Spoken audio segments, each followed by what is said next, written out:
देवकी परमानंदम कृष्णं वंदे जगद्गुरुं। जयंती मंगला काली भद्रकाली कपालिनी दुर्गा क्षमा शिवा धात्री स्वाहा स्वधा नमस्तुते। गुरुर्ब्रह्मा गुरुर्विष्णु गुरुर्देव महेश्वरा गुरुर्साक्षात् परब्रह्म तस्मै श्री गुरवे नमः। लाल देह लालील शेरुदरि लाल लंगूर बर्ज देह दान बदलना। जय जय गोपीश्वर हो। ओम शांति शांति सर्वारिष्ट शांति। परम मंगलमय परात्पर परम ब्रह्म परमात्मा अखिलेश्वर करुणावरणालय भक्त वांछा कल्पतरु नंद नंदन देवकी नंदन भगवान गोपाल गौरक्षक गोपालक श्री कृष्ण कन्हैया के चरणों में कोटि कोटि नमन वंदन करते हुए शक्ति स्वरूपा भगवती श्री राधा रानी के चरणों में प्रणाम, हनुमान जी महाराज के चरणों में प्रणाम करते हुए माता पिता गुरुजनों के चरणों में प्रणाम, जग पुरुष भगवान जगदेव के चरणों में प्रणाम, सब संत भगवान के चरणों में, सब वैष्णव के चरणों में व्यास मन से कोटि कोटि प्रणाम।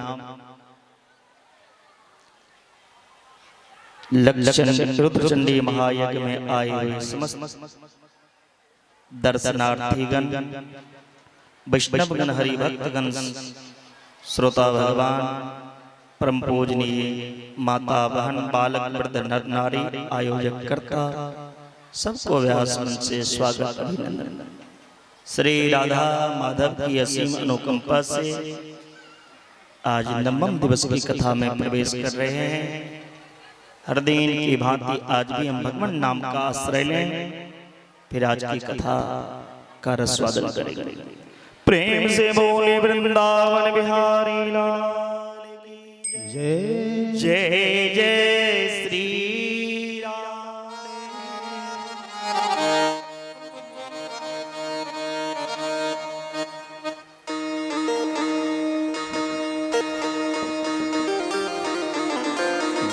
श्री कृष्ण गोविंद हरे मुरारे, हे नाथ नारायण वासुदेव। श्री कृष्ण गोविंद हरे मुरारे, हे नाथ नारायण वासुदेव।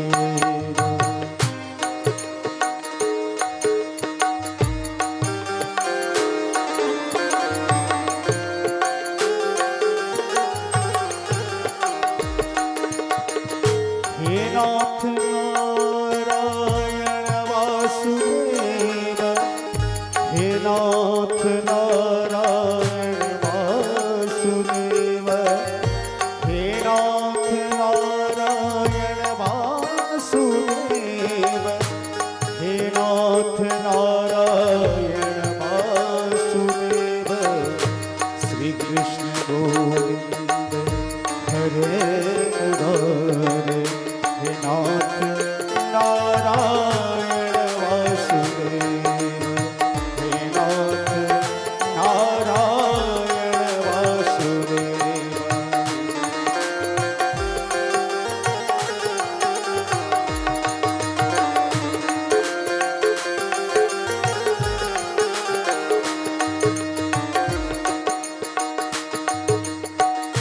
करार बिंदेन पदार बिंदम, करार बिंदेन पदार बिंदम, मुखार बिंदेन विनिवेशयन्तम्। करार बिंदेन पदार बिंदम मुखार बिंदेन बिंदेशयन्तम घटशप कृष्ण पुटेशयान घटशप कृष्ण पुटेशयान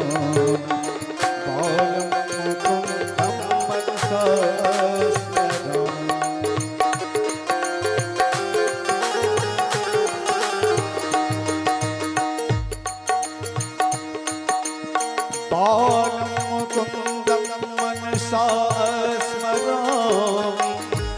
बालं मुकुन्दं मनसा स्मरामि बालं मुकुन्दं मनसा स्मरामि बालं मुकुन्दं मनसा स्मरामि बालं मुकुन्दं मनसा स्मरामि श्री कृष्ण गोविंद हरे मुरारे हे नाथ नारायण वासुदेव हे नाथ नारायण वासुदेव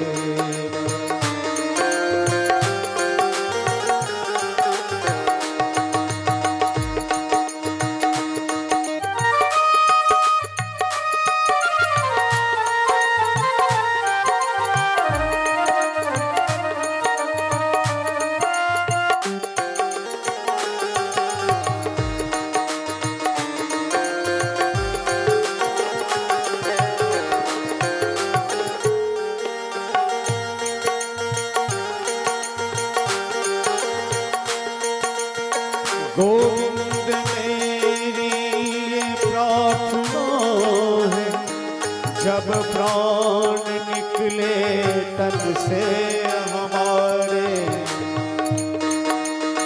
गोविंद मेरी ये प्रार्थना है जब प्राण निकले तन से हमारे मुख में हमारे बस नाम ये हो मुख में हमारे बस नाम ये हो गोविंद दामोदर माधुरे गोविंद दामोदर माधुरे गोविंद दामोदर माधुरे गोविंद दामोदर माधुरे गोविंद दामोदर माधवेति गोविंद दामोदर माधवेति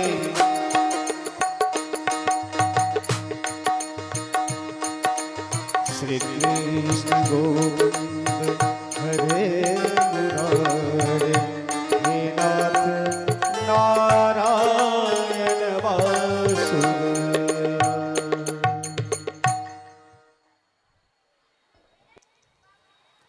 श्री राधे जय जय श्री राधे। कल हम सब ने भगवान की रास की प्रशंसा की। इस रास में भगवान शंकर भी आए, देवता लोग आश्चर्य में पड़ गए। आज किस तरह भगवान रास कर रहे हैं गोपियों के साथ, आपस में तांबुल का आदान प्रदान हो रहा है। मुखे तांबूलम, आपस में तांबुल का भी आदान प्रदान हो रहा है। आलिंगनादि भी करते हैं। चंद्रमा संसंकृत सा हो गया है, देवांगनाएं मूर्छित हो गई, सब अंदर में रास कर रहे हैं। प्रेम का सरोवर यह रास है जिसमें भगवान गोपी बन के आए हैं। शंकर जी नाम परा गोपेश्वर नाथ महादेव। सुखदेव जी महाराज राजा परीक्षित से प्रश्न किया, गुरुदेव मेरे समझ में यह नहीं आया संस्थापनाय धर्मस्य परसमायेतरस्य च अवतीर्णो हि भगवान् सेन जगदीश्वर सौकतं धर्म सेतूनां वक्ता कर्ता विरक्षिता प्रदीपमाचरत् ब्रह्मान् परदाराभिदर्शनम्। भगवान कृष्ण का अवतार तो धर्म के लिए हुआ, फिर धर्म के संस्थापक कृष्ण पराई स्त्री के साथ रास क्यों किया, गले से गले क्यों लगाया, गलबहियां डालकर कृष्ण क्यों नाचे, ये कहां का धर्म है। सुखदेव जी तो आश्चर्य पड़ गए। देखो इस परीक्षित को भगवान पर भी उंगली उठाने लगे। परीक्षित के समय कलयुग आ गया था। परीक्षित कहते हैं कलयुग आगे और आएगा। सुखदेव जी कहते हैं परीक्षित तुम कोई गलत नहीं कह रहे, कलयुग ऐसे आएंगे जो लोग भगवान को भी गाली देंगे। मनुष्य की गलती से कोई काम बिगड़ जाए लेकिन गाली देंगे भगवान को, भगवान ने तो मेरे साथ अन्याय किया, भगवान ने मेरे साथ ऐसा किया। अरे अभागा, भगवान तो अन्याय के लिए नहीं आए हैं, भगवान इस संसार में न्याय के लिए आए। भगवान सत्य मूर्ति हैं, सत्य के न्याय करने के लिए भगवान आए। मनुस्मृति में वर्णन आया है कलयुग में लोग बात बात पर शास्त्रार्थ करेंगे, चाहे वो शास्त्र कभी जीवन में पढ़े हो या ना पढ़े, लेकिन चैलेंज करेंगे शास्त्रार्थ करो। मनुस्मृति में लिखा है धर्म का तत्व कलयुग में, कलयुग के पाप के कारण, दुर्गुण के कारण गुफा में जाकर छुप जाएगा। असली धर्म जो है दिखाई नहीं पड़ेगा, असली धर्म गुफा के अंदर छुप जाएगा। जिस रास्ते से बड़े जाते हैं छोटे को भी उसी रास्ते से जाना पड़ता है। यह रास्ता ईश्वर जीव के मिलन के लिए हुआ। ईश्वर अंश जीव अविनाशी चेतन अमल सहज सुखराशि, लेकिन हम लोग ईश्वर में कमी देखते हैं। यदि धर्म के विपरीत भी कोई काम करे ईश्वर तो उसमें कोई दोष नहीं है। ईश्वर कौन?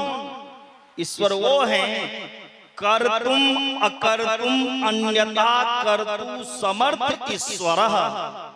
ईश्वर वो है जो नहीं करने पर भी सब कुछ करे और करने के बाद भी कुछ ना करे। ईश्वर जो किया वो हमें नहीं करना चाहिए। ईश्वर ने जो कहा, कृष्ण ने जो कहा, उसका हमें पालन करना चाहिए। ईश्वर का विरोध नहीं करना चाहिए, धर्म का विरोध नहीं करना चाहिए। नैतत् समाचरे जातु मनसा पिहानीश्वरा विनश्यत्याचरण मूढ़यत् तथा रुद्रो अबीजं विषम्। ईश्वर होता है ना, उसका अनुकरण हमें करना नहीं चाहिए। तुम बताओ भगवान शंकर कौन है? परीक्षित बोले भगवान शंकर तो ईश्वर हैं। तो तुम कहते हो ईश्वर ने जो किया वो हम करेंगे, तो भगवान शंकर ने विष पिया, तुम भी पियो। ईश्वर ने जो किया अगर वो करोगे तो भगवान शंकर ने विष का पान किया, तुम भी पान करो। सो तो नहीं करने वाले हैं। एक बुखार आ जाए तो हम लोग 10 जगह भागते हैं, कौन सा टेबलेट खाएं ना खाएं, विष कहां से पचा लेंगे। लेकिन करेंगे जो भगवान ने किया। प्यारे, भगवान की करनी नहीं करो, भगवान की कथनी को करो। ईश्वानां वचम सत्य ततेवाचरितं क्वाचित् ते कामयत स्ववचो युक्तं बुद्धिमास्ततः समाचरे। ईश्वर के वचन को मानो। ईश्वर का वचन सत्य है और सत्य ही भगवान राम है, सत्य ही कृष्ण है। अगर ईश्वर जो किए वो करना चाहते हो तो राम ने जो अपने जीवन में किया वो करो। प्रातः काल उठकर रघुनाथा, मात पिता गुरु ना वही माता। तुम अपने माता पिता का चरण को स्पर्श करो, लेकिन उसमें तुम्हें तो शर्म लगेगी। माँ के चरण छूने में छोटे हो जाओगे, क्योंकि माँ बाप ने तुम्हें जन्म नहीं दिया, तुमने माँ बाप को जन्म दिए हो ना। इसलिए आज के कलयुगी बच्चे माँ बाप के चरण भी छूना नहीं चाहते। माँ बाप के चरण जो बच्चा स्पर्श करे उनकी कभी अकाल मृत्यु नहीं हो, वो कभी जीवन में संकट में नहीं रह सकता, क्योंकि माँ बाप के आशीर्वाद से सारा संकट उनके जीवन का दूर हो जाएगा।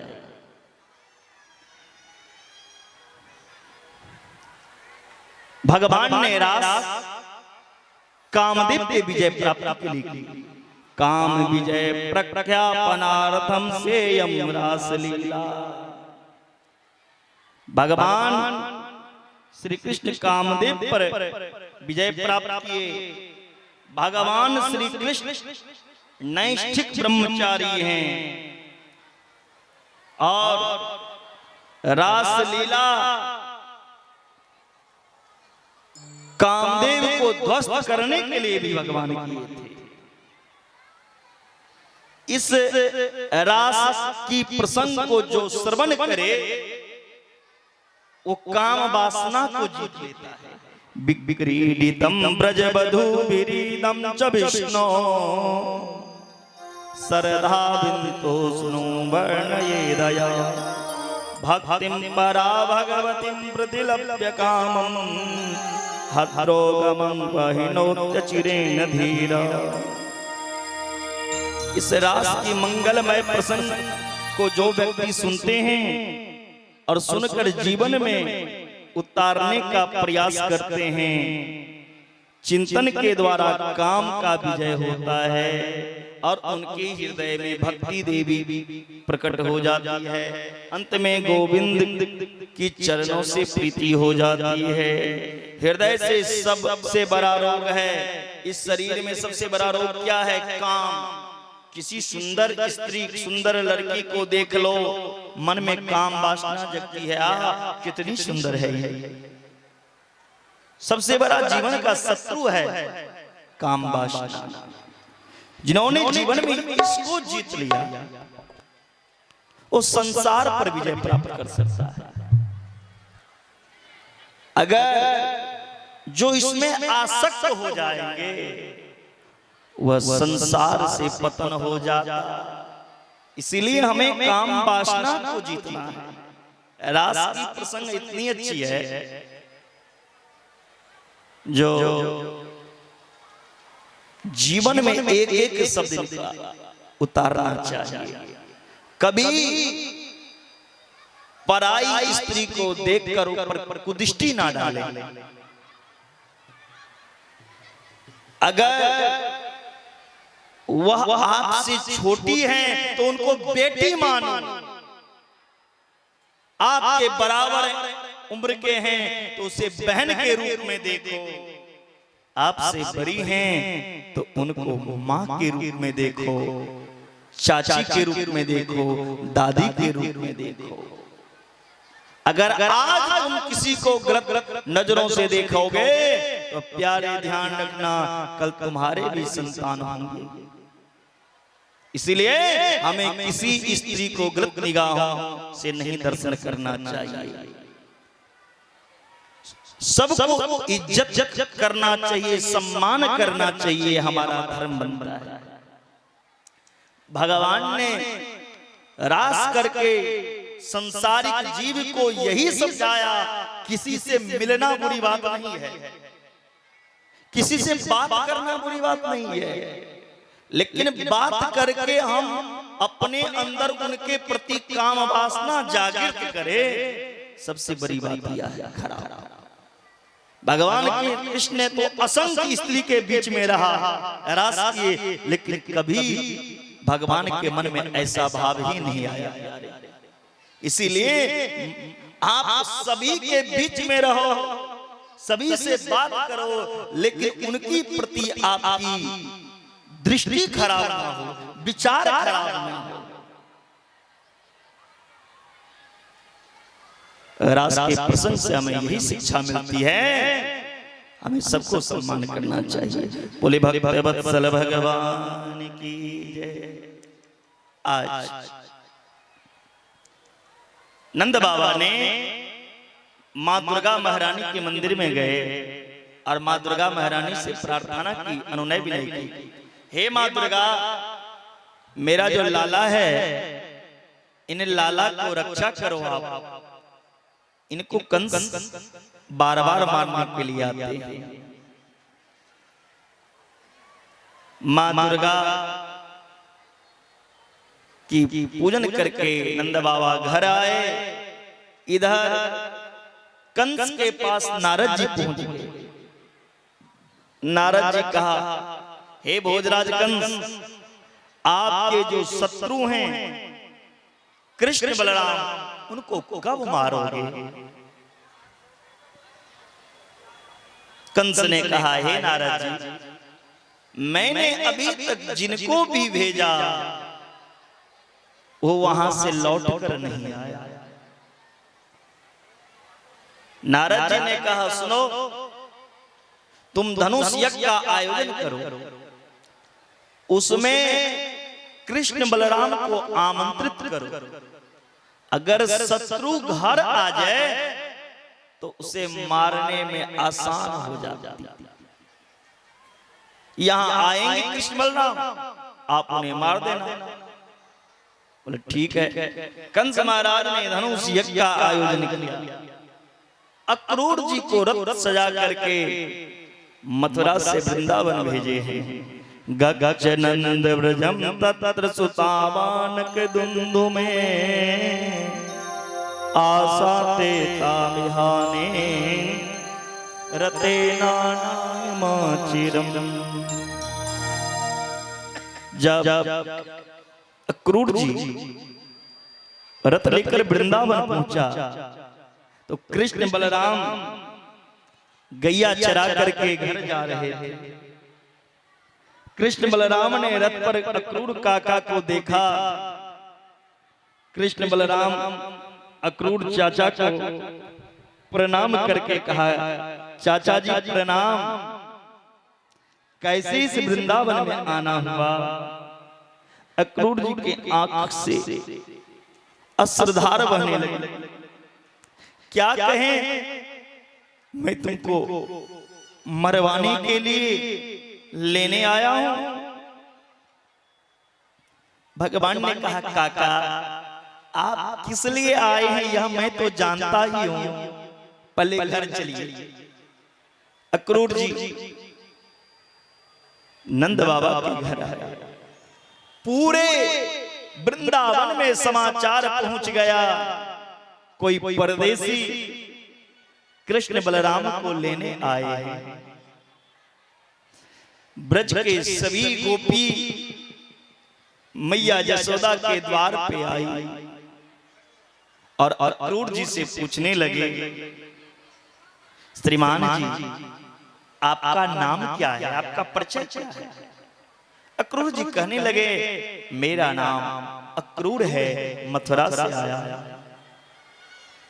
तुरंत ब्रज गोपी ने कहा, बस पापी, तेरा नाम अक्रूर नहीं, तेरा नाम तो क्रूर होना चाहिए, अभागा। जिस कृष्ण को मैंने चाहा, मैंने प्रेम किया, उस कृष्ण को मुझसे दूर करने आए हो। अरे इस संसार में भगवान से संबंध जोड़ने वाले को मैंने देखा, भगवान से संबंध तोड़ने वाले को मैंने आज तक नहीं देखा। तुम कितने बड़े अभागा हो, मुझसे भगवान को छीनने आए हो और विधाता को भी गाली दी।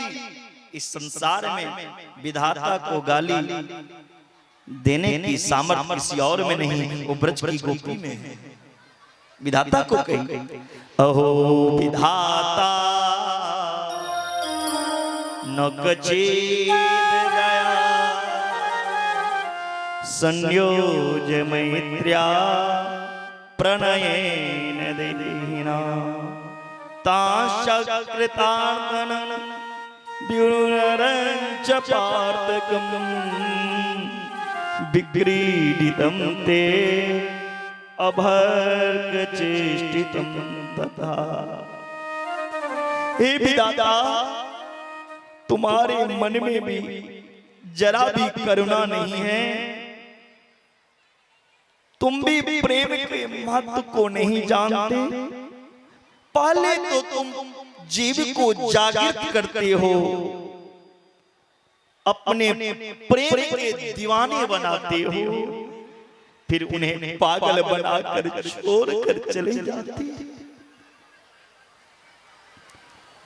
मैं जानता हूं तुम्हारी रीति। मैया यशोदा को पता चला मेरे कृष्ण अब मुझसे दूर होने वाला है। मैया बोली, अरे लाला, इस वृंदावन में क्या कमी थी जो तुम वृंदावन को छोड़ के जा रहे हो? लाला, मैं इतनी निष्ठुर हूं लाला, तुम कबू प्यार नहीं दियो। एक मिट्टी के मटकी फोरवे के बदले तो उखल से बांध दियो। अब जा तू मथुरा जाइयो।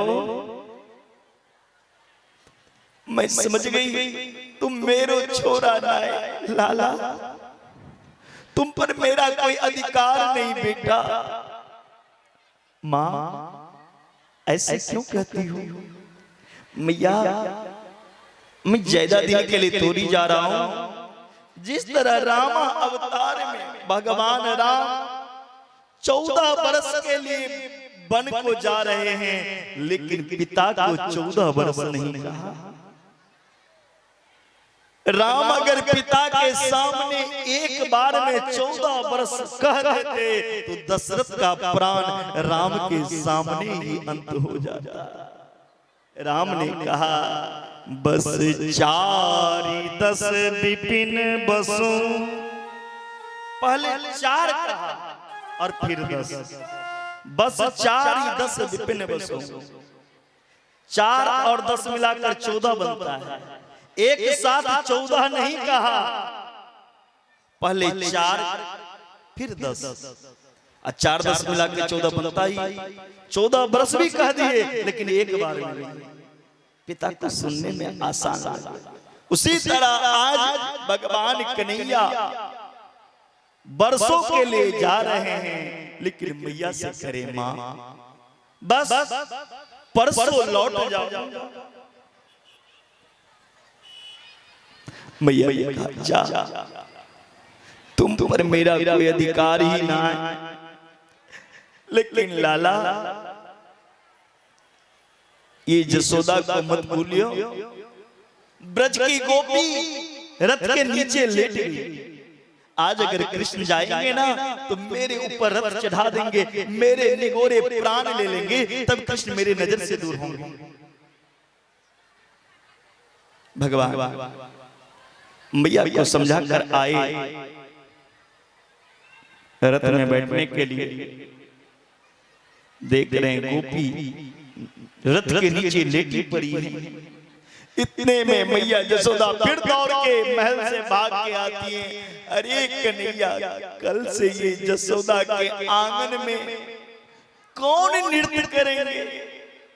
ये जसोदा कल से माखन रोटी किसको खिलाएगी? ये जसोदा कल से बालों में फूल किसको गूंथेंगे? किनका श्रृंगार ये जसोदा करेगी? जसोदा की प्राण हो तुम कन्हैया। जब प्राण ही शरीर से निकल जाए तो शरीर का कोई महत्व ही नहीं बचता। हे श्याम सुंदर मत जा। भगवान ने मैया के हाथ पकड़ कर जिस महल में कन्हैया सोते थे ने उस पलंग पर जाके बिठा दी। मैया मैं तुमसे दूर नहीं हो रहा हूं। भगवान छाया के रूप में मैया के सामने खड़े हैं और भगवान वहां से दूर हो गए। गोपी सबको समझा रहे हैं, भगवान मान जाओ ने, मुझे मथुरा जाने दो। अगर मैं मथुरा नहीं जाऊंगा तो जिस करने जो कार्य के लिए मैं इस संसार में अवतार लिया वो अधूरा रह जाएगा। देवता का वचन झूठा हो जाएगा। कोई देवता का पूजन नहीं करेंगे फिर। गोपी कहती हैं जाओ ने, मैंने तुम्हें रोका कभी? लेकिन जाते जाते मेरे प्राण लेते जाओ, मुझे तरपाओ नहीं प्रियतम। तुम्हारी खुशी में ही मेरा खुशी है, लेकिन खुशी तब होगी मुझे जब मेरा प्राण तुम्हारे साथ चले जाए। भगवान ने राधा रानी को समझाया, हे किशोरी जी, ये ब्रज की गोपियां नहीं जानती मैं संसार में क्यों आया, लेकिन आप तो जानती हो, आप ही समझाओ ना। भगवान सबको समझा कर आए हैं रथ में बैठने के लिए और विदा ले रहे हैं मैया से। रथ पर बैठ कर कृष्ण लेते हैं ब्रज से विदाई कि मैया मोहे याद न करे।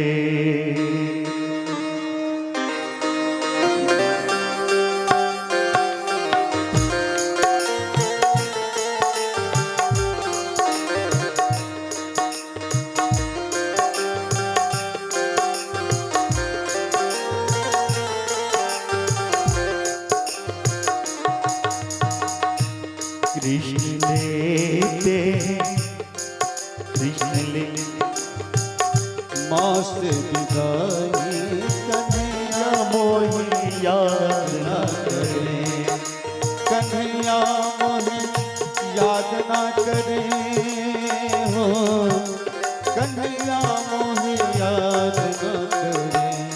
कृष्ण लेते हैं माँ से विदाई कन्हैया मोहे याद न करे।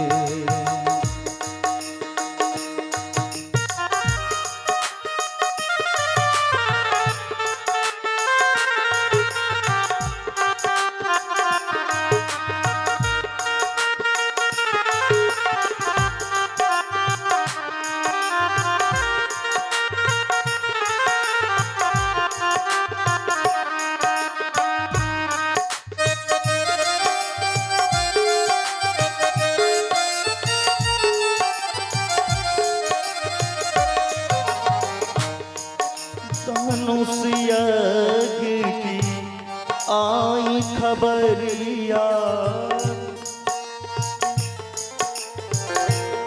आई खबरिया धनुष यज्ञ की आई खबरिया, धनुष यज्ञ की आई खबरिया।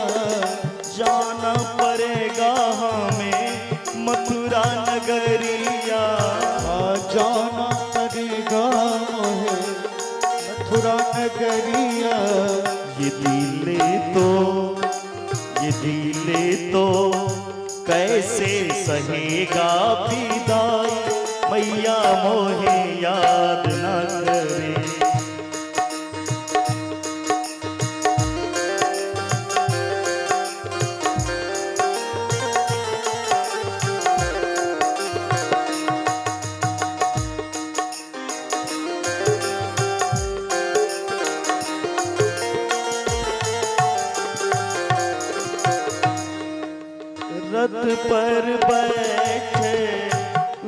रोए कन्हैया।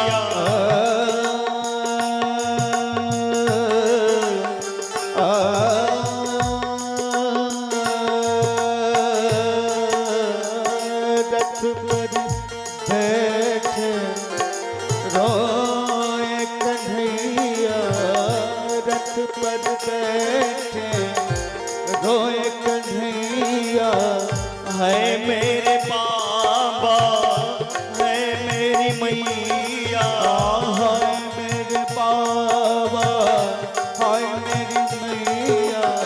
अब जाने दो ओ मेरे मैया की तो याद न करे। अब जाने दो ओ मेरी मैया, याद न करे। कृष्ण कृष्ण लेते ब्रज से विदाई की मैया मोह याद न करे। कृष्ण लेते हैं ब्रज से विदाई, कन्हैया मोह याद ना करे।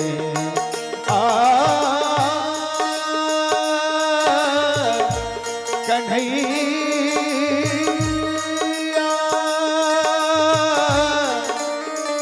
कन्हैया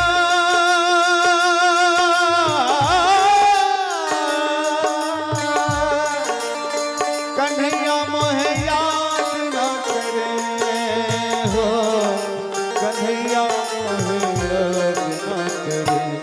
कृष्ण लेते हैं इस विदाई, कन्हैया मोहे याद न करे, कन्हैया मोहे याद न करे। रथ को पकड़ कर राधा रोए, रथ को पकड़ कर राधा जी रोए, रथ को पकड़ कर राधा जी रोए। सखियां खड़ी हैं रास्ता रोके, सखियां खड़ी हैं रास्ता रोके। ग्वाला देते हैं रो रो के दुहाई की मैया मोहे याद न करे। ग्वाला देते हैं रो रो दुहाई की मैया मोहे याद न करे। कृष्ण लेते हैं ब्रज से विदाई की मैया मोह याद न करे। कृष्ण लेते हैं ब्रज से विदाई की मैया मोह याद न करे।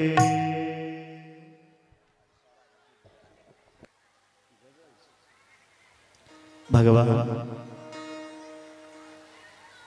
के आगे सभी रो रख रही हैं। भगवान ने सबको समझा कर वहां से मथुरा के लिए निकले। भगवान के कुछ सखा भी संग हो गए। कन्हैया आप अकेले नहीं जाओगे, आपके मामा हैं ना, बड़े अत्याचारी हैं। अगर कहीं कन्हैया तुम्हें कुछ वो करे तो मैं भी तो तुम्हारे मामा को एक धक्का देख लूं, मुझे भी साथ ले चलो। भगवान के सारे सखा भी साथ हो गए। भगवान के सखा देख रहे हैं मथुरा नगर में जब कन्हैया का आगमन हुआ तो सब स्वागत कर रहे हैं। भगवान के सखा कहा, कन्हैया तुम्हारे मामा बहुत बड़े राजा हैं और हम सब ग्वाला, ये फटे पुराने कपड़े पहनकर राजा के सामने जाओ कैसे? कहीं वस्त्र की व्यवस्था कर दो। जमुना के किनारे धोबी महाराज कंस का वस्त्र धुल रहे थे। धोबी से मेरे कन्हैया ने कहा, मामा जी नेक मेरे सखा को या वस्त्र दे दो। धोबी ने कहा, रे ग्वारिया, जीवन भर तैने गाय चरायो, अब पहने को राजा महाराज को पोशाक, निकल जा मेरे सामने से। भगवान ने कहा, ये धोबी तो मानवे वाले नहाए हैं, या को कछु चमत्कार दिखानो परो।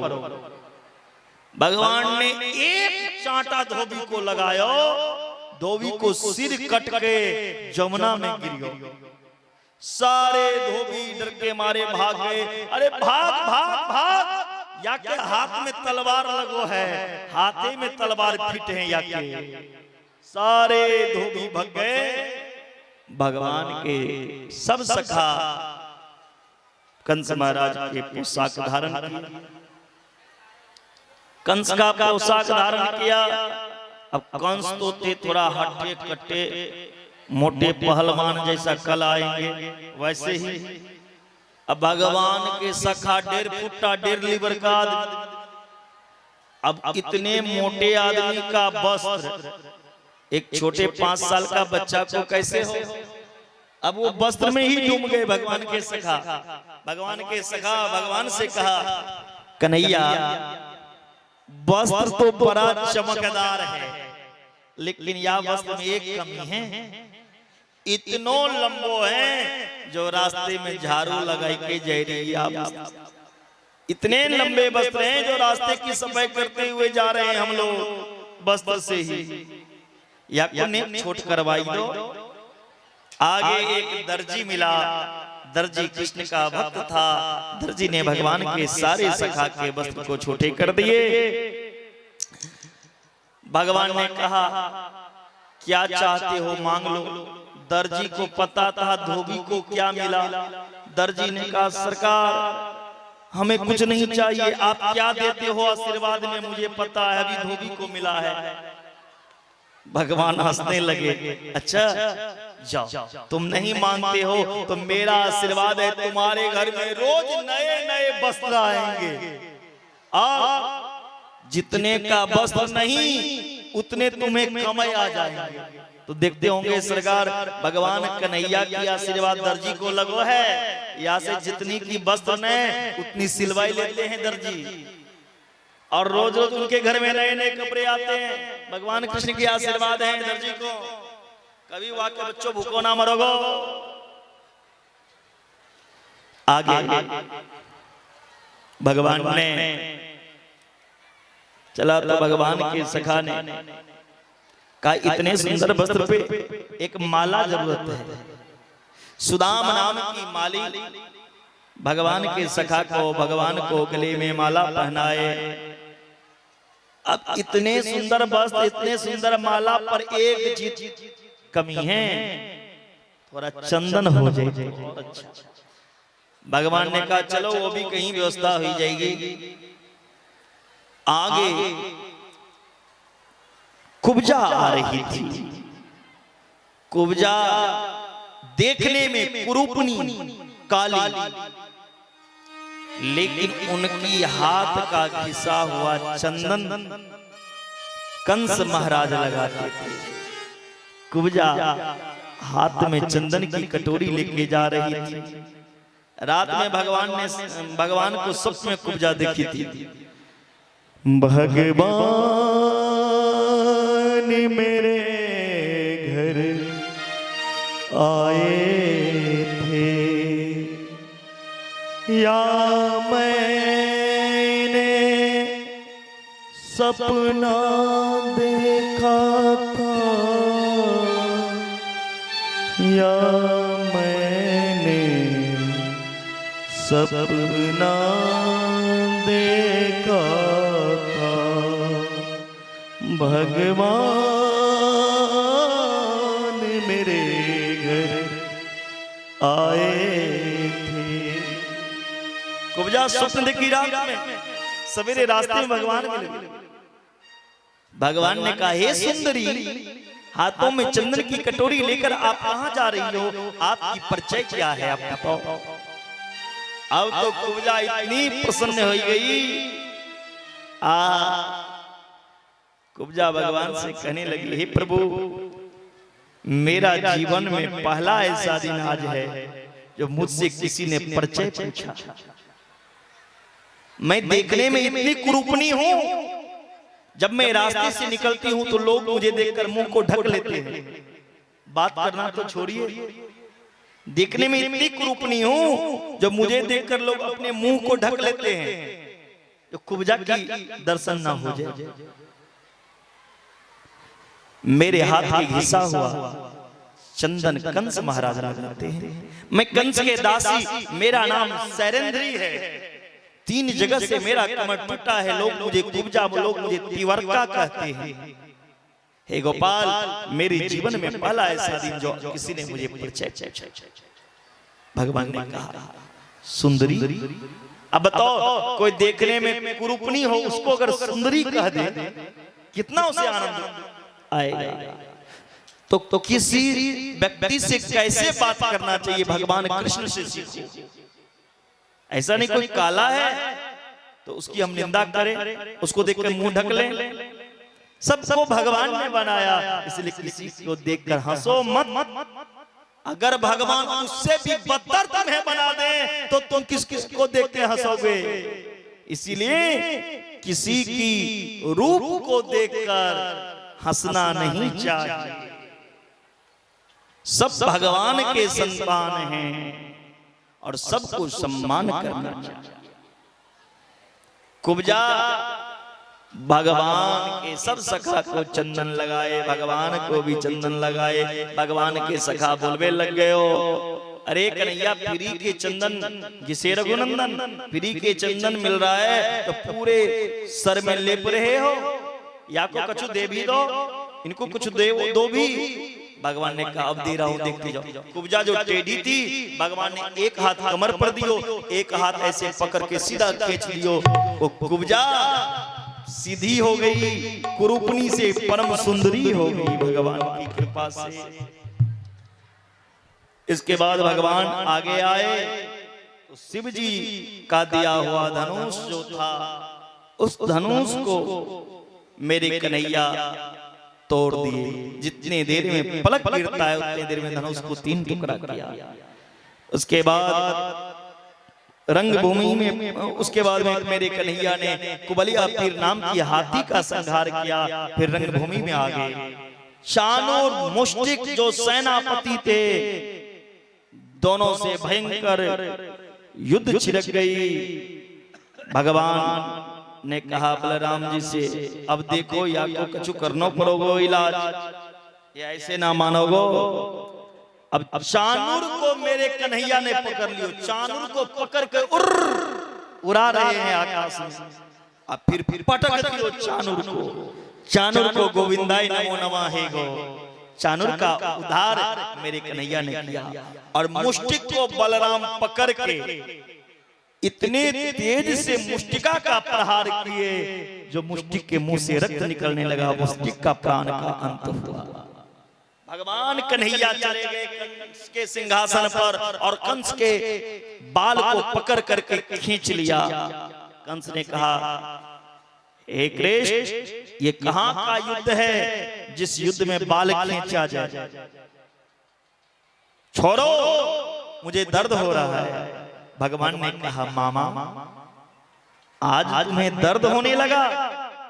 मामा, उस दिन की बात को याद करो जिस दिन मुझे जन्म देने वाली मां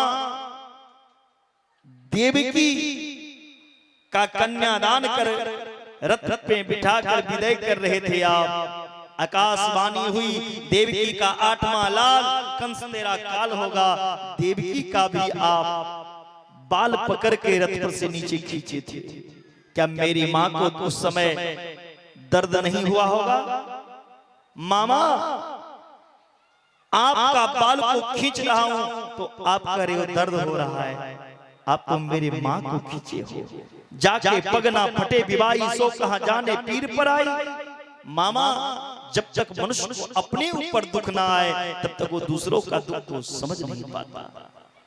मामा, तुम्हारा खेल तो उस दिन में समाप्त कर देता जिस दिन इस संसार में आया था, लेकिन मुझे बहुत लीला करना था। मामा अंतिम समय मुझे देख ले ताकि तेरा उद्धार हो जाए। कंस ने भगवान की नजर से नजर मिलाया। कंस भयभीत होने लगा, नहीं ये मेरा काल है। भगवान ने कंस के छाती पर चढ़ कर कंस का प्राण का संकर्षण किया। बोलिए कंस मर्दन भगवान।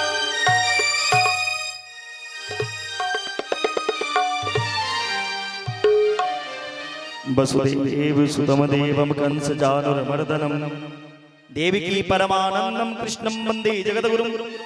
कंस को मारने के बाद मेरे कन्हैया जगत के गुरु हो गए। नाना उग्रसेन जो जेल में बंद थे, जेल से मुक्त करके नाना उग्रसेन को राजगद्दी दी। माता पिता को प्रणाम किया। माता पिता को प्रणाम करके 4 चीज की प्राप्ति होती है। हर रोज कहते हैं आप लोगों को, अभिवादनशीलस्य नित्यं वृद्धोपसेविना चत्वारि तस्य वर्धन्ते आयु विद्या यशो बलम। माता पिता के चरण को प्रणाम करोगे, आयु विद्या यश और बल की प्राप्ति होगी। आज मेरे कन्हैया से सब ब्रजवासी प्रसन्न हो गए। सब के चेहरा पर जो उदासी था, आज बरसों बाद सभी के चेहरा पर हंसी आई। मेरे कन्हैया आगे जाकर गुरुकुल में शिक्षा का ग्रहण किया। फिर वहां पर सुदामा जी साथ मित्रता हुआ। गुरुदेव के पुत्र जो यमपुरी में थे मरे हुए पुत्र को यमराज के पुरी से मेरे कन्हैया वापस लाकर गुरुदेव को प्रदान किया। और वहां से पंचजन नाम को राक्षस को मार करके मेरे गोविंद पंचजन नाम का संघ प्राप्त किया। सुदामा कृष्ण की वही मित्रता हुई। आज जब वहां से मेरे गोविंद मेरे कन्हैया आए हैं, तो मेरे कन्हैया के जीवन में पहला ऐसा दिन है जो कन्हैया के लिए माता देवी अपने हाथों से भोजन बना रही है। देवी जन्म तो दी, लेकिन भगवान को दूध भी नहीं पिलाया। आज देव की मां रो रो कर अपने बेटे के लिए भोजन बना रही है। मेरे कन्हैया खाए। मेरे कन्हैया महल में बैठकर रो रहे हैं। कन्हैया को याद आ रही है वृंदावन की। वसुदेव जी भोजन लेकर के गए तो देखे कन्हैया रो रहे हैं। इसके बाद मैया देवकी मनाने आई, तब भी भगवान कुछ नहीं बोल रहे, भगवान रोने लगे। अंत में मंत्री उद्धव को भेजा। उद्धव आप ही जाकर मेरे कन्हैया से पूछो, इस मथुरा में कन्हैया को क्या कष्ट है, किस चीज की कमी है मथुरा के नगर में।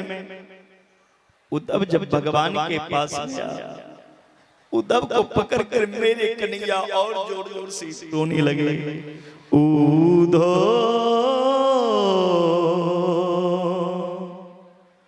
मोई ब्रज बिसरत नाही, ऊधो ऊधो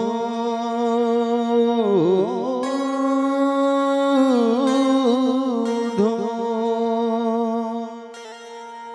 मोहे ब्रज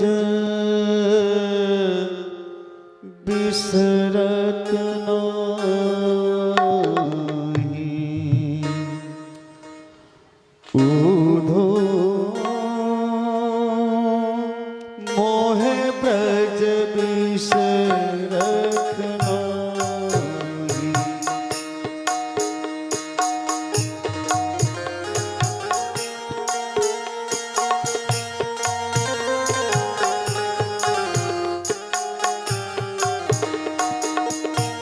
मोहे ब्रज बिसरत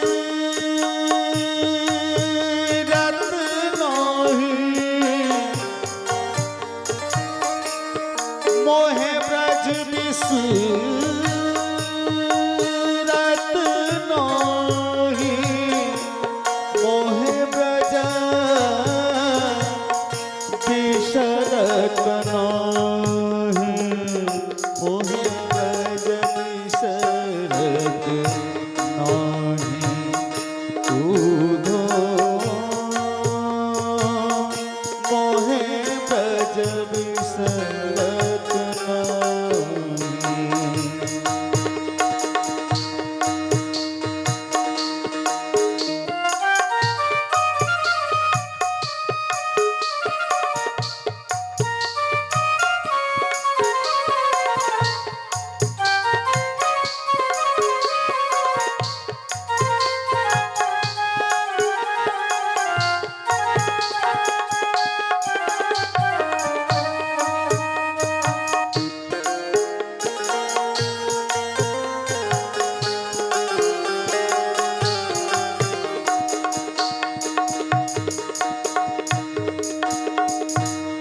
हंस सुता को सुंदर कलरव, हंस सुता को सुंदर कलरव, अरु कदम्ब की छाही और कदम्ब की छाही, ये सुर भी वो वक्ष दोहनी, ये सुर भी वो वक्ष दोहिनी, खीरक दुहावन जोही, मोहे ब्रज बिसरत नाही। उधो मोहे ब्रज बिसरत नाही, मोहे ब्रज बिसरत नाही। उधो मोहे ब्रज बिसरत नाही, मोहे ब्रज बिसरत नाही। उधो मोहे ब्रज बिसरत नाही।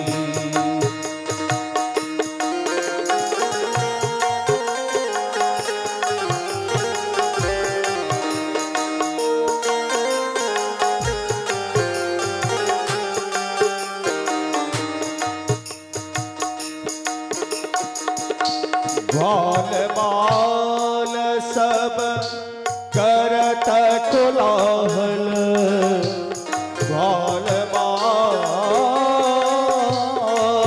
सब करत कोलाहल,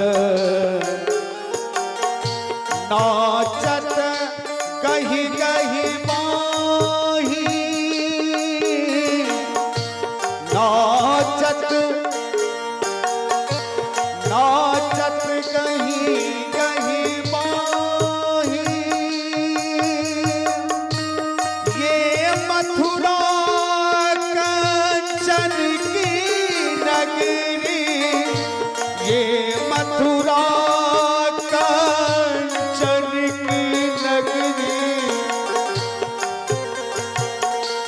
ये मथुरा कंचन की नगरी, मणिमुक्ता जिन मोही, मणिमुक्ता जिन मोही।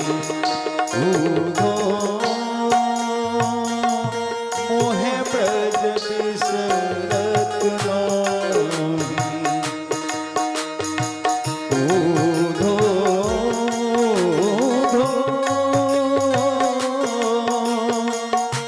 मोहे ब्रज बिसरत नाही।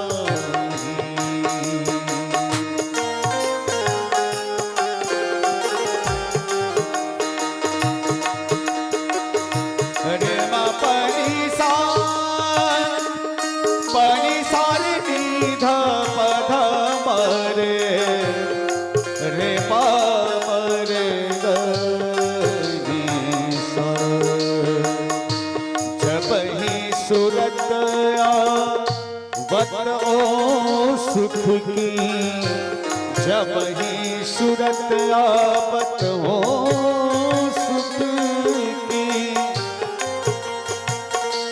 जियऊ मगत मुख मोही, जियऊ मगत सुध मोही, जियऊ मगत सुध मोही, उगो मोहे ब्रज बिसरत नोही, मोहे ब्रज बिसरत नोही, मोहे ब्रज बिसरत नोही।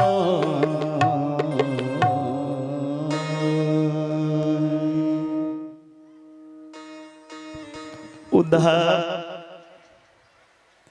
मैं इसलिए रो रहा हूं, मैं 1000 बार प्रयास करके भी ब्रज को भूलने का प्रयास किया,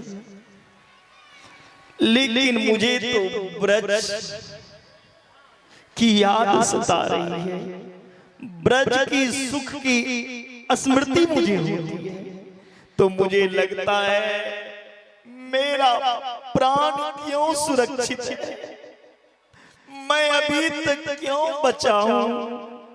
उद्धव, मैं रोता इसलिए हूं कि निर्मल मन के अंतःकरण वाले ब्रजवासियों के साथ मैंने कितना बड़ा धोखा किया है।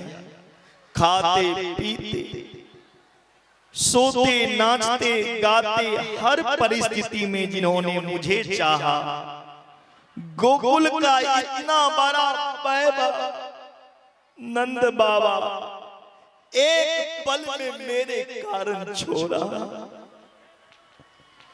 मेरे खुशी के लिए मेरे नंद बाबा ने सारा संपत्ति को त्याग दिया। उधर जिस रोज मैं जरा भी दूध कम पीता ना, मैया यशोदा वैद्य को बुला लेती थी। आज मेरे लाला दूध क्यों कम पिए। उधर जब मैं मुरली बजाता ना तो हजारों गायियां चारों तरफ से आके घेर लेती। उधर मैया यशोदा से मैंने कितना बड़ा झूठ बोलकर आया, कहा मैंने परसों आऊंगा, आज बरस बीत गया, अभी तक मैंने मैया का कोई संदेश भी नहीं लिया। उधर जब मैं वृंदावन का याद करता हूं तो मुझे लगता है मेरा प्राण क्यों अभी तक बचे हैं, मैं इसलिए रो रहा हूं। ब्रजवासी ने कहा, कन्हैया मुझे भूलना नहीं, मैं उनको भी भुला दिया, मैं राधा रानी को भुला दिया। एक बार उधर आप वृंदावन जाओ और वृंदावन जाके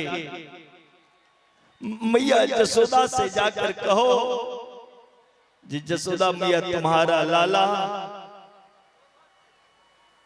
मथुरा में बड़ी खुशी है, सबके पास जाकर मेरा संदेश सुना दो। उद्धव ने कहा, हे भगवान आप रोइए नहीं, मैं अभी जा रहा हूं, शाम तक सबको संदेश सुना करके लौट जाऊंगा।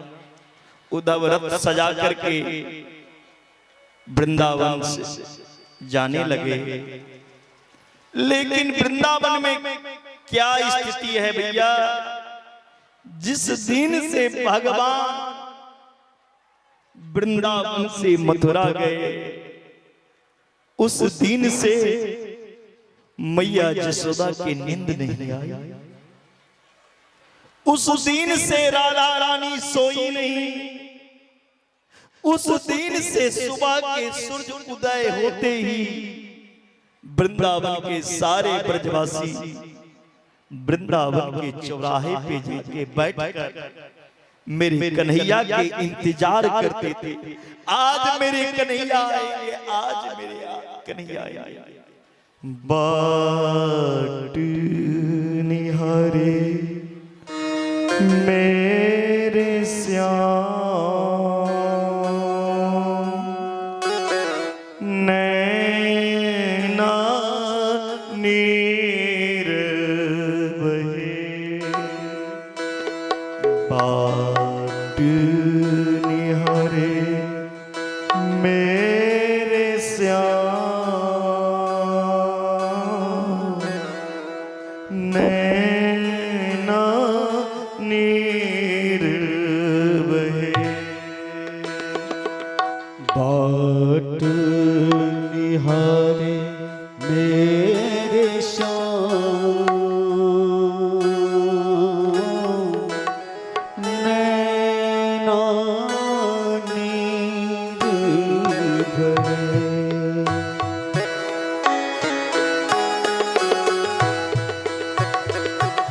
बाट निहारे मेरे श्याम, नैना नीर भरे। आजा आ जाओ मेरे घन श्याम, नैना नीर बहे। आजा आजा मेरे श्याम, नैना नीर भरे। नैना नीर भरे। नैना नीर बहे। ब्रज की गोपी बाट निहार रही, मेरे कन्हैया आज आवेंगे, आज आवेंगे। एक एक दिन करके बरसों बिता दिया। आज जब चौराहे पर रथ आते हुए देखी तो कहा जरूर इस रथ में मेरे कृष्ण होंगे। चौराहे पे रथ पहुंचा, रथ वाले रोक दिए उद्धव जी रथ को। चारों तरफ से ब्रजवासी ने घेर ली। ब्रजवासियों से उद्धव ने कहा मैं मथुरा से आया हूं कृष्ण का संदेश लेकर। मैया यशोदा का महल कौन है, कहां है? ब्रजवासी ने कहा, ब्रज गोपी ने कहा वारे कन्हैया, बरसों बाद याद आया तो भी तुम नहीं आए। एक संदेश वाहक को भेजा, धन्य हो तुम। अरे क्या कमी है मेरे में जो तूने मुझे भुला दिया, मुझे छोड़ दिया। उदास मेरे नजर से दूर हो जाओ। यशोदा मैया का माल का पता क्या बताऊं? ये नदी कोई और नदी नहीं, ये यशोदा मैया की आंख की आंसू की नदी है।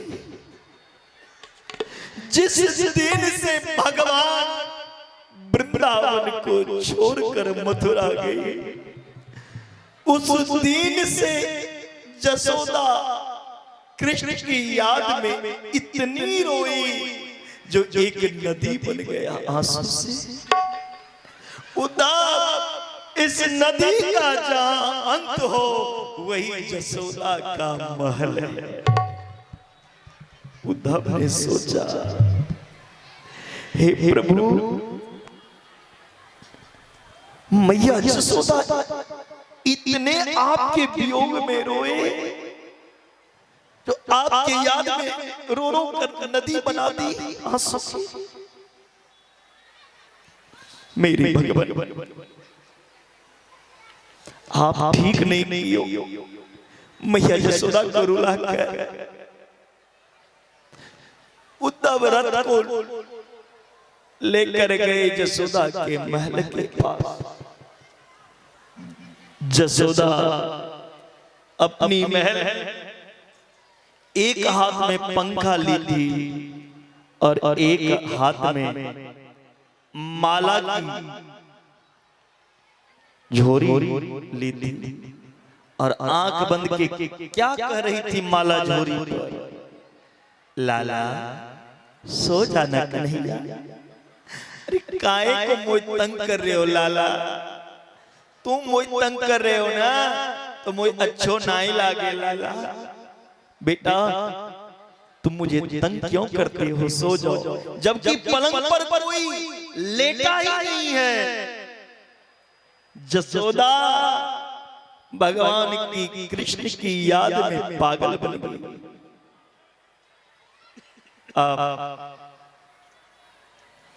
उद्धव ने जब यह दृश्य को देखा, उद्धव ने कहा माता प्रणाम।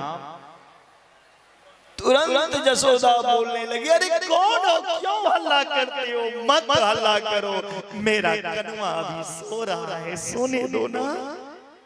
कभी चंदा मांगा, कभी माखन मांगा, कभी बहू मांगा, मैं अपने लाला को सुलाई रही हूँ, सुलानी दो मुझे।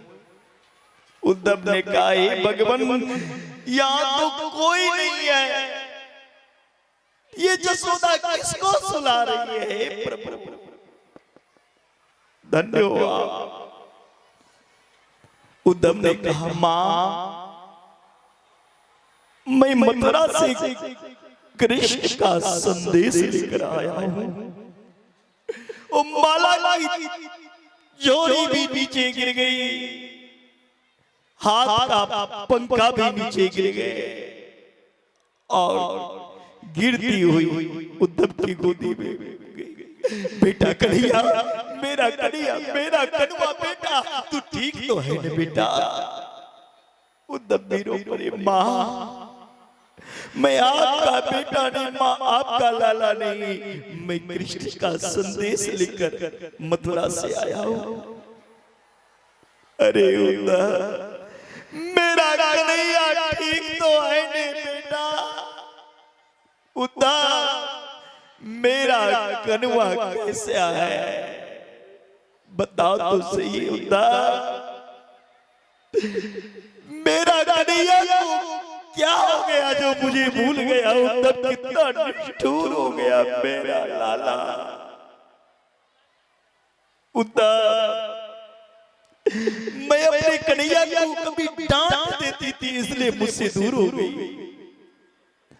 धूरी दरे अंग सोहत श्याम जू, कैसी बनी सिर सुनर चोटी।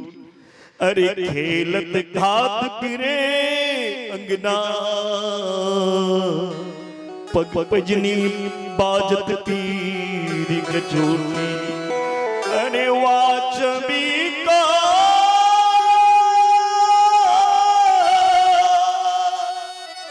रस खान बिलोकत, भारती काम कला निधि कोटि। काग के भाग का कहिए जो हरि हाथ से माखन रोटी ले भाग।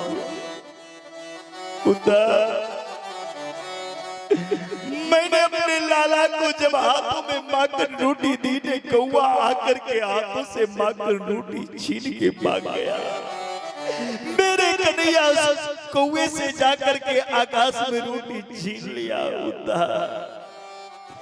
अरे मुझे तो एक बात की तकलीफ बहुत आती है।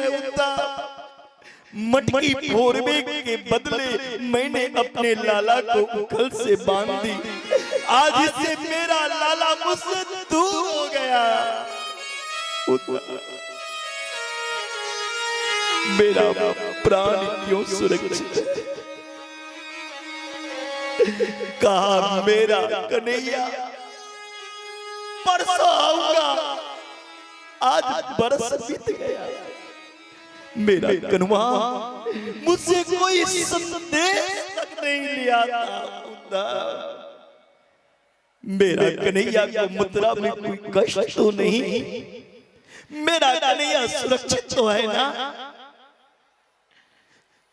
कई दिन बीत गए। उद्धव को मैया यशोदा से बात करते करते उद्धव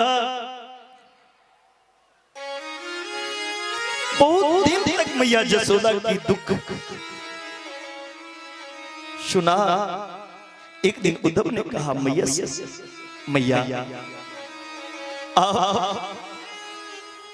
मैं थोड़ा गोपी और राधा रानी का भी समाचार ले। राधा रानी और गोपी कन्हैया की याद में कैसे हैं? जब उद्धव गोपी के सामने पूछे तो सामने नहीं आए, एक पेड़ के पीछे खड़े होकर सुन रहे भगवान के बारे में गोपियां क्या कह रही। एक गोपी दूसरे गोपी से कहती हैं सुनो ना, मेरे अंदर में कमी है लेकिन राधा रानी में तो कोई कमी नहीं। किशोरी राधा रानी को जरूर स्वप्न में दर्शन देती होंगे मेरे कन्हैया। राधा रानी कहती हैं स्वप्ने पश्यन्त्या कांता धन्यास्ता सखियो सीता अस्माकं तुंगते कांते गता निद्रा पिबैरनी। अरे जो सोएगा वो न स्वप्न देखेगा। जब से मेरे प्रियतम गए ये निद्रा भी बैरीन हो चुकी है। उन गोपी के चरण में मैं प्रणाम करती हूँ। वो भाग्यवती है, वो सौभाग्यशाली है, वो कर्मशाली है जिन्हें स्वप्न में आकर भी मेरे कन्हैया दर्शन देते हो।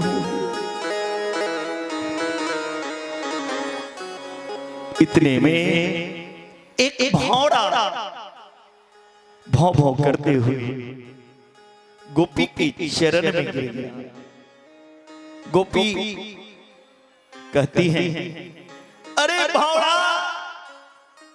तेरे मूंछ पे कोई कुमकुम कोई चंदन नहीं लगा जब तुम मेरे चरण में आकर गिरते हो। मैं जानती हूं तुम उन कपटी कृष्ण के दूत बनकर मेरे भेद जानने आए हो।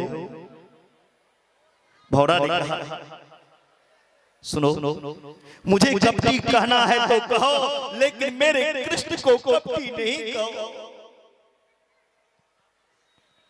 मधुपकी तब बंधो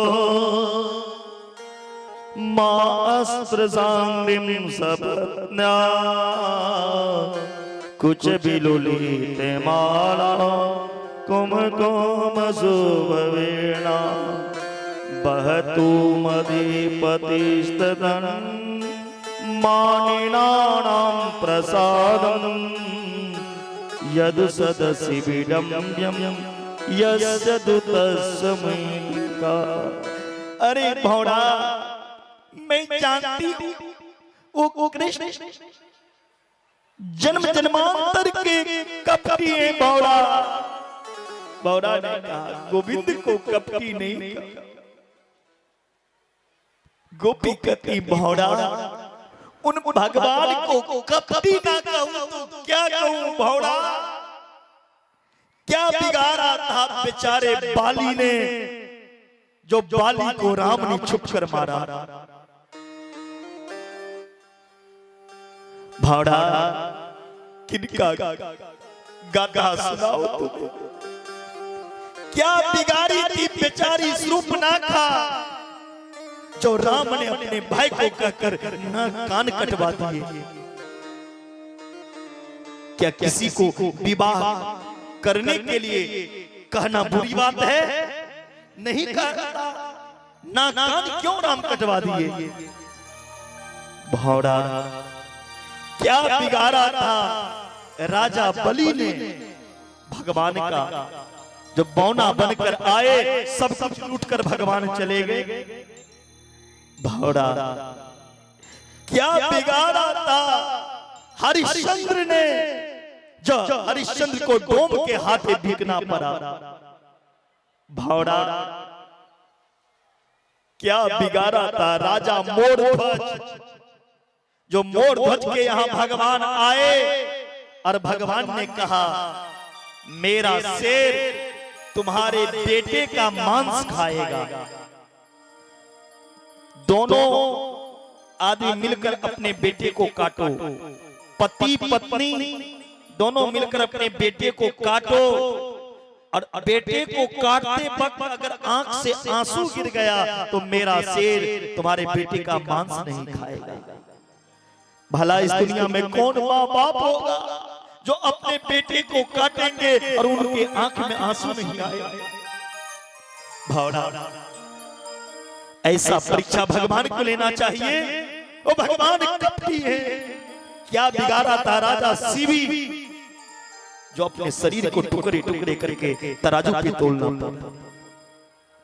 भौरा किनका नाम जो भी उन्हें भगवान से प्रेम किया जाए भगवान ने उन्हें कठिन से कठिन परीक्षा लिया।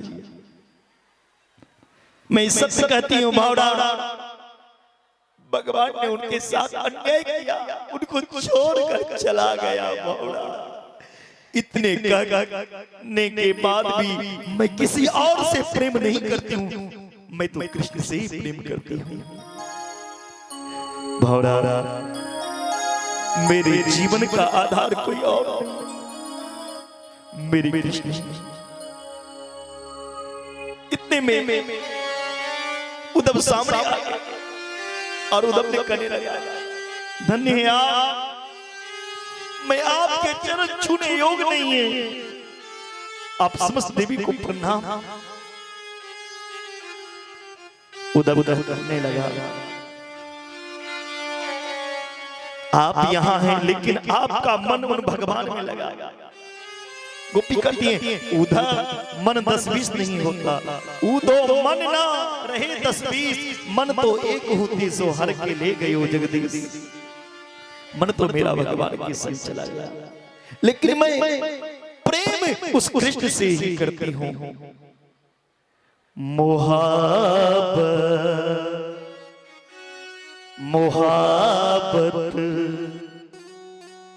करके पछताए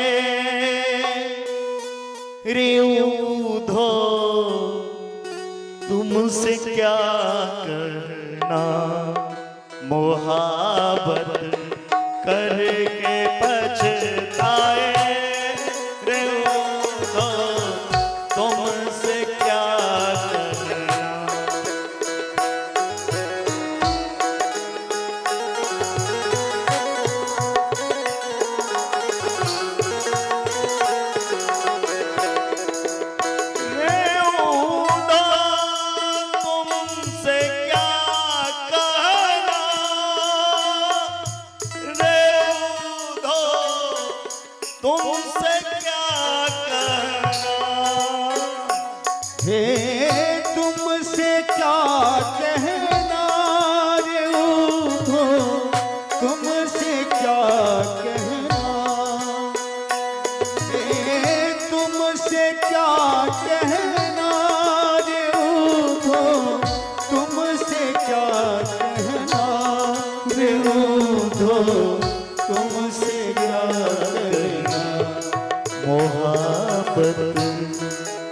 करके पछताए रे ओधो तुमसे क्या कहना।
आस आती है, न उन दिन आस आती है, न उन दिन जान जाती है, न उन दिन जान जाती है। वो छलिया वो झूठा झूठे बोले जाए रे ऊधो तुमसे क्या करना। वो छलिया छलिया तुमसे क्या करना, मुहाबत करके पछताए रे ऊधो, मुहाबत करके पछताए ऊधो तुमसे क्या करना। मुहाबत।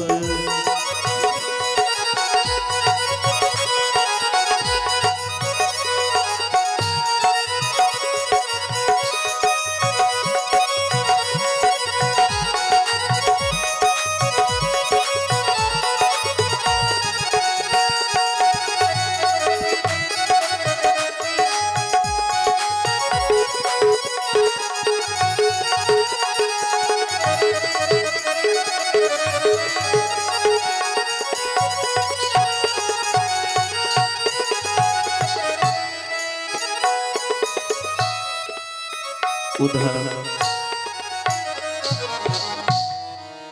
मैं क्या कहूं तुम्हें, मेरे जीवन में कृष्ण के अलावा कोई अपना नहीं है। कृष्ण तन है कृष्ण मेरो धन है, कृष्ण तन है कृष्ण मन है, कृष्ण ही हमारो धन है। आठो घड़ी ऊधो मोहे, कृष्ण से ही काम है। उधर हमारे जीवन के आधार मेरे कृष्ण हैं। वो कृष्ण चाहे हृदय से लगाकर पीस डाले, चाहे पैर से ठोकर मारकर जीवन से निकाल दे, लेकिन ये जीवन कृष्ण के लिए समर्पण हो चुका है। जो जीवन कृष्ण के लिए समर्पण हो जाए ना, वो किसी और को जीवन नहीं चाहता। चाहे वो कृष्ण जीवन भर तरपाते रहे, लेकिन मेरे प्राणनाथ मत प्राणनाथम कृष्ण, मेरे प्राणनाथ मेरे कृष्ण ही हैं। उद्धव ने सभी के दुख को सुना, सभी के बात को सुना। भगवान से कहा था मैं शाम तक लौट कर वापस आऊंगा। आज 7 महीना हो गया, शाम को आने का वादा था, लेकिन आज 7 महीना हो गया। सबकी बात सुन सुन के उद्धव ने गोपियों का चरण रज को अपने सिर से लगाया। उन नदी का, यशोदा के आंखों से जो आंसू बही थी, उन नदी का जल को अपने सिर पे लिया और कहा, हे गोपाल आसाम हो चरण रे सुजुहाम हम श्याम, वृंदावन की गोल मत तो सदीना। हे गोपाल, यदि मानव शरीर मिले ना मुझे, तो कहीं दूसरे जगह मेरा जन्म ना हो, मेरा जन्म वृंदावन में हो। पशु में भी अगर मैं जन्म लूं तो ये दुनिया में नहीं जन्म लेना, पशु बनकर भी जन्म लूं तो वृंदावन में, कुत्ता बनकर भी जन्म लेना पड़े तो वृंदावन में, ब्रजमंडल में बनूं, घास में भी जन्म लूं तो वृंदावन में बनूं, ताकि गोपी की चरण का धूल मेरे मस्तिष्क पर पड़े और मेरा जीवन पवित्र हो जाए। ऐसी स्थिति आ गई। आज उद्धव वहां से विदा लिए। ऊधो सूधो है चलियो, सुनी गोपिन सबकी बोल, अरे ज्ञान बजाई डुम डुबी प्रेम बजायो ढोल। उद्धव ने भगवान के पास पहुंच गए। भगवान ने कहा, ज्ञानी बड़ा जल्दी आ गए, कहा था शाम तक आऊंगा, लेकिन 7वें महीना में लौट कर आया। उद्धव ने कहा भगवान से, प्रभु और जले हुए पर मिर्च रखने की कोशिश नहीं करो। आज मैं जान गया आपको, आप कितने निष्ठुर हैं। अरे आपके लिए जसोदा की क्या हालत है, राधा रानी कैसी हैं, आज मुझसे पूछो ना। भगवान ने कहा यही प्रेम जानने के लिए मैंने वृंदावन भेजा था, तो जाकर एक बार वृंदावन देखो, वृंदावन में भगवान से प्रेम कैसे लोग करते हैं, ये जानने के लिए मैंने भेजा। क्या तुम्हें लगता है कि मेरे बगैर मेरे माता एक पल जी सकते, मेरे बिना मेरे भक्त एक पल रह सकते, मेरे बिना राधा रानी रह सकते? आंखें बंद करो तो भगवान के सामने राधा रानी, बोलिए राधा रानी सरकार की जय। वृंदावन के प्रेम जानने के लिए भगवान ने भेजा था ये लीला। इसके बाद आगे चर्चा आई, कंस के पत्नी अस्ति और प्राप्ति जरासंध से शिकायत की, मेरे पति को कृष्ण ने मार दिया। जरासंध ने 23 अक्षोहिणी सेना लेकर मथुरा पर चढ़ाई कर दी। 17 बार भगवान ने जरासंध को युद्ध में हराया। 18वां बार ब्राह्मण के जान बचाने के लिए भगवान ने युद्ध छोड़ के चले गए, उससे भगवान का नाम पड़ गया रणछोड़। बोलिए रणछोड़ भगवान की। भगवान ने सोचा कब तक लड़ाई करता रहूं, सब दिन लड़ाई ही करता रहूंगा कि विवाह भी करूंगा, लेकिन विवाह करूंगा तो ऐसे नहीं, विवाह तब होगा जब घर आंगन बना लो। नहीं, घर आंगन बना रहेगा तो कोई दहेज भी नहीं देगा। क्या पंकज भैया, हमारे पंकज भैया 20 लाख रुपया अपना लड़का का मांग रहे हैं। तो घर आंगन बनवा लो। भगवान ने विश्वकर्मा जी को आदेश दिए, शिल्पी कला के द्वारा राता राती बीच समुद्र में सुंदर सोने का द्वारकापुरी का निर्माण हो गया। बोलिए द्वारकानाथ भगवान की जय। सुंदर सोने का द्वारकापुरी समुद्र में बना। सोते हुए यदुवंशी को भगवान द्वारकापुरी में लिवा लाए। भगवान ने सोचा पहले जेठ के सगाई हो तब न मेरा नंबर होगा, पहले बड़े भैया का विवाह होगा तब न मेरा। आप जैसे थोड़ी हैं जो बड़का का ब्याह होए ना होए छोटका कहीं से उठा के घर में ले आए। आजकल ऐसा ही हो रहा है, बड़े का विवाह हो ना हो छोटका कहीं से घर में उठा के ले आए। भगवान ने सोचा ऐसा नहीं करना, पहले जेठ के हो जाए बड़े सरकार। बलराम जी की विवाह भगवान ने रेवत नाम के राजा के बेटी रेवती के संग कराई। सोचा अब मेरे लिए कोई घटक आ जाए। अरे भैया मैं भी कुमारे बैठे, मेरे लिए भी कोई आ जा। कोई आ ही नहीं रहे, देखने में कारो इतनो कारो जो मेरे लिए कोई आ ही नहीं रह सके। राजा आसित भीष्म को नाम विदर्भात पतिर्महा तस् पंचाभमन पुत्र कन्यका चौवरानना। भीष्मक नाम के एक राजा हैं कुंदनपुर के। भीष्मक राजा के 5 पुत्र, लेकिन बेटी एक भी नहीं। भीष्मक राजा ने पुत्री के लिए तपस्या किया, बेटी के लिए भीष्मक राजा ने तपस्या किया। भगवान की कृपा हुई, बीच समुद्र में कमल के फूल के ऊपर नन्ही सी बालिका मिल गई। उन्हीं बालिका का नाम रुक्मणी पड़ गया। बोलिए रुक्मणी महारानी की। प्यारे जो लक्ष्मी थी समुद्र से निकली, वही लक्ष्मी सीता बनी तो कहां से? धरती की मां के गोद से। और वही सीता रुक्मणी बनकर आई तो समुद्र से, कमल फूल से। क्योंकि संसार में लक्ष्मी को कोई गर्भ में रख ही नहीं सकता। किसी में ये सामर्थ्य नहीं है जो लक्ष्मी को गर्भ में धारण कर ले। और एक खास बात,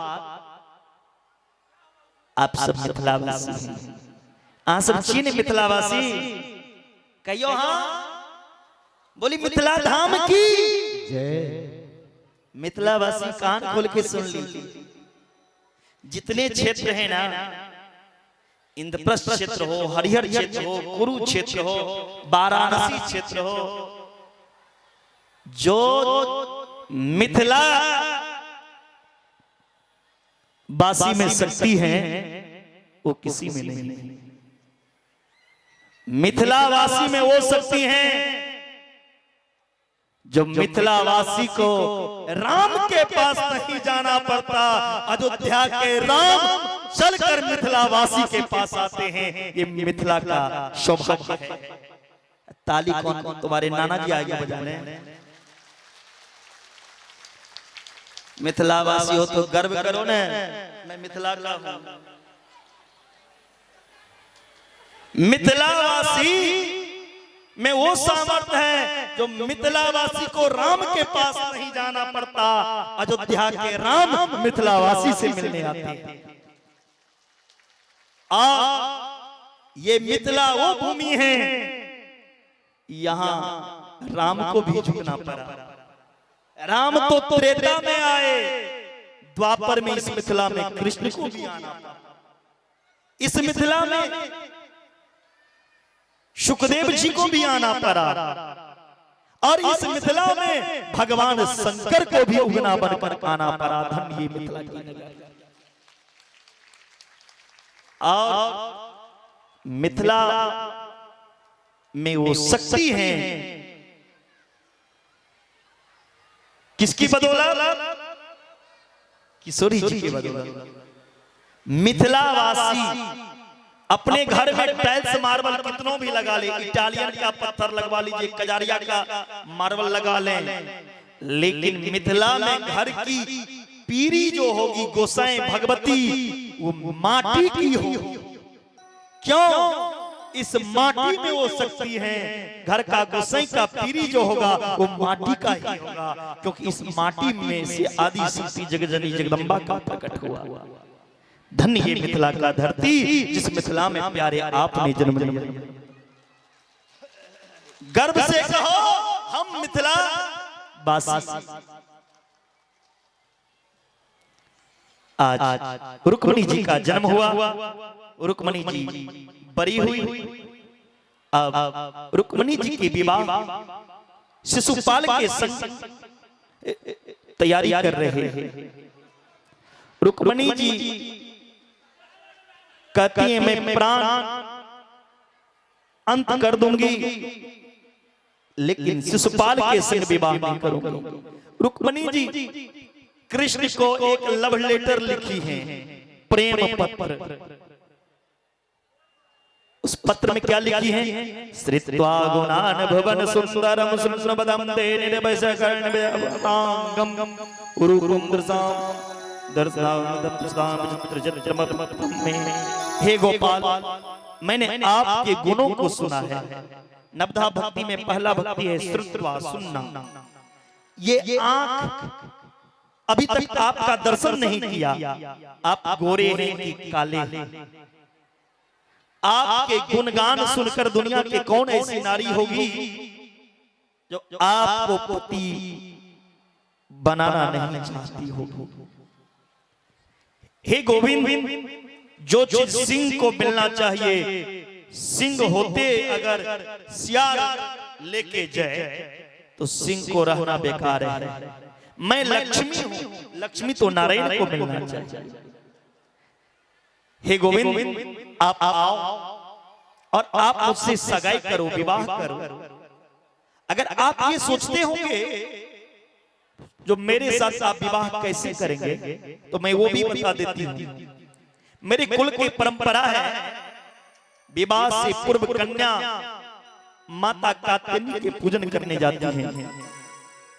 मैं भगवती कात्यायनी के पूजन करने जाऊंगी। आप आना, मंदिर में मुझे माला पहना देना और रथ में बिठा करके मुझे लेके चले जाना। कैसे विवाह करना है वो भी बता दी। उसमें मांगलिक श्लोक लिख दिए, हल्दी चावल पीला धागा से बांध दिए। और आजकल की जो शादी के कार्ड होती हैं, ना कोई देवी देवता का नाम नाम 10-20 शायरियां होती हैं और उसमें बना देते हैं ये क्या है, दिल, DIL, दिल। उस दिल में मार देते हैं दोनों तरफ से तीर।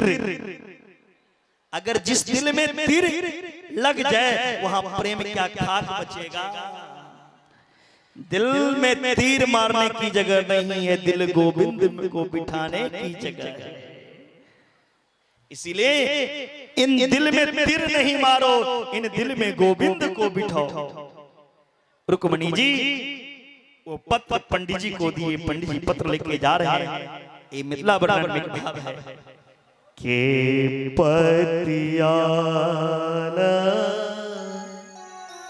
जायत रे मोरा प्रियतम पास, हिया नहीं सहा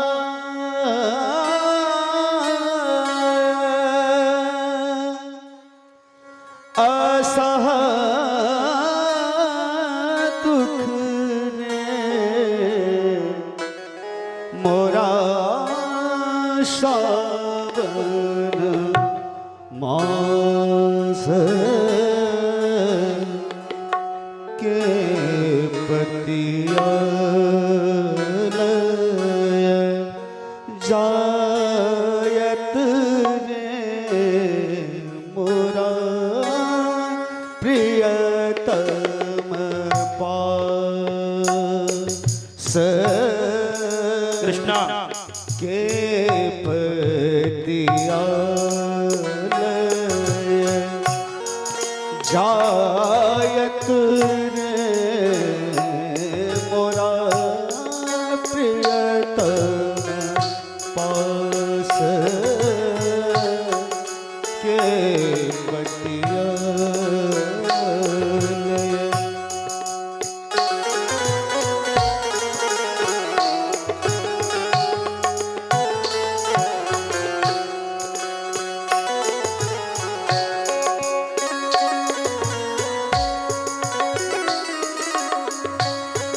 अकसर ठार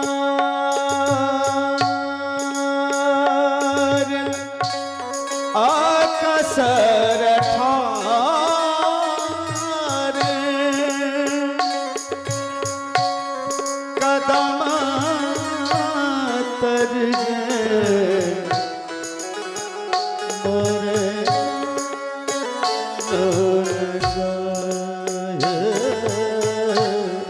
हिया नहीं सहय हिया नहीं हिया नहीं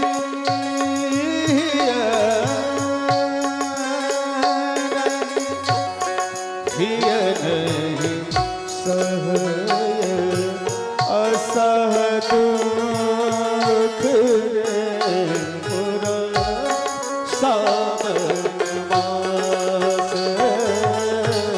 के पतिया जायत रे मोरा प्रियतम पास के पतिया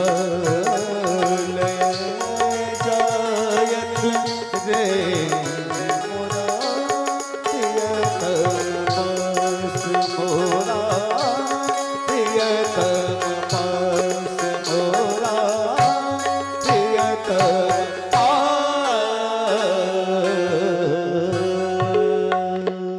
भगवान कन्हैया के पास यह पत्र गया। कन्हैया तो बड़े प्रसन्न हो गए, ओ आज तो मेरे सगाई का पत्र आया है। अब तो लगता है मेरे भी सगाई हो जाएंगे। भगवान ने रथ सजाया, विवाह करना है तुरंत तो सजाना पड़ेगा। बलराम जी पूछने लगे, अरे कन्हैया इतनो सज के छोरा कहाँ जाए लगो। अब बड़े भैया से कैसे बताएं, एक लड़की का हरण करने जा रहे हैं, संकोच करे।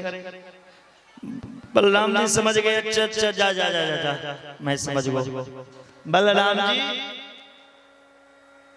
साथ में बाल सखा को लगे थे, भगवान रथ पे बैठ करके आए हैं। रुक्मणी जी गिरजा पूजन को आई हैं। रुक्मणी जी गिरजा पूजन को आई, 20,000 सेना लगी है सुरक्षा के लिए। भगवान के पोशाक को देखकर सब मोहित हो गए। आहा क्या रूप है, क्या श्याम सुंदर का छवि है।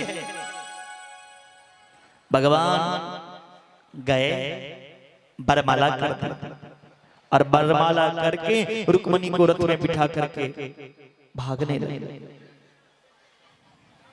अब पीछे से रुक्मणी जी के भाई शिशुपाल ने, रुक्मणी जी के भाई रुक्मी ने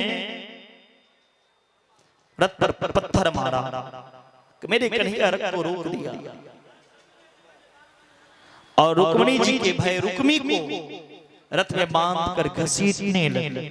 रुक्मणी जी कहती हैं, ना अगर इनको घसीटोगे तो साले साहब कौन होंगे, मेला घुमाने कौन ले जाएंगे, बाजार घुमाने कौन ले जाएंगे, छोड़ दो नैया को। रुक्मणी जी से भगवान ने कहा, मेरे साले साहब देखे क्या कर रहे थे हर घर। भगवान ने कहा छोड़, छोड़ दिए, लेके चले गए रुक्मणी जी को द्वारका। अब रुक्मणी जी के पिताजी कन्हैया को पत्र लिखा, हे कन्हैया मैं इस विवाह को विवाह नहीं मानूंगा। आप अग्नि को साक्षी मानकर मेरे पुत्री रुक्मणी जी के साथ विधि विधान के साथ विवाह करें, पानी ग्रहण संस्कार करें। दोबारा मेरे कन्हैया का विधि विधान के साथ विवाह हो रहा है। बोले दुल्हा सरकार की। आइए अब हम विवाह का आनंद लेंगे। हमारे दुल्हा दुल्हन 5 मिनट में तैयार हो रहे हैं, तब तक हम मंच पे आमंत्रित करना चाहते हैं सोनू लाल सधवा जी को। आइए सोनू लाल सधवा जी, श्री राधे, आपका स्वागत।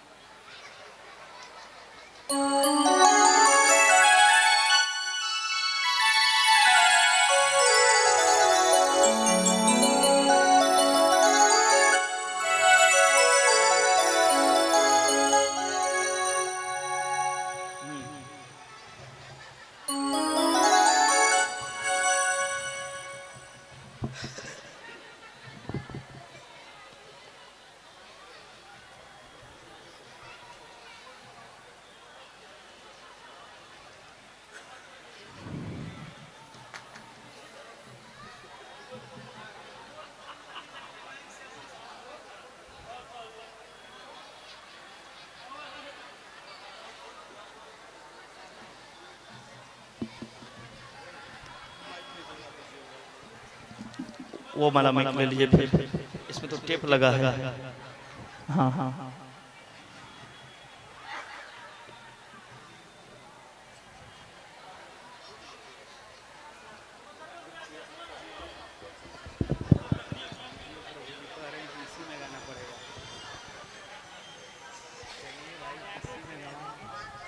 यही है पंकज भाई जिनके बारे में बोल रहे थे। राधे राधे, दंडवत कर लो सोनू भाई, हमारे श्रेष्ठ हैं। राधे राधे महाराज,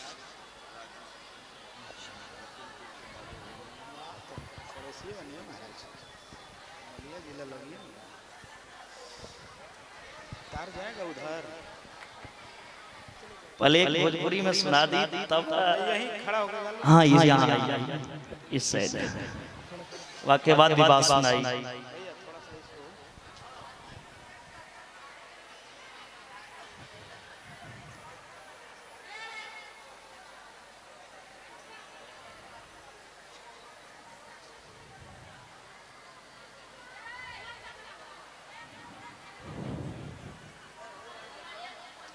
एहो राम लक्ष्मण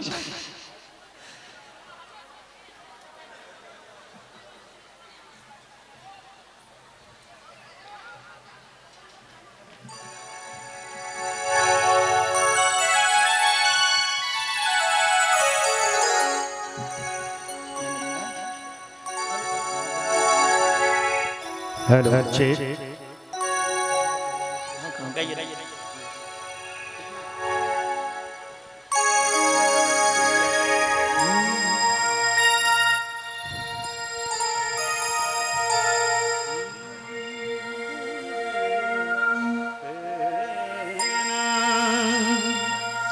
प्रेम से बोलिए साचे दरबार की जय, सांवरे सरकार की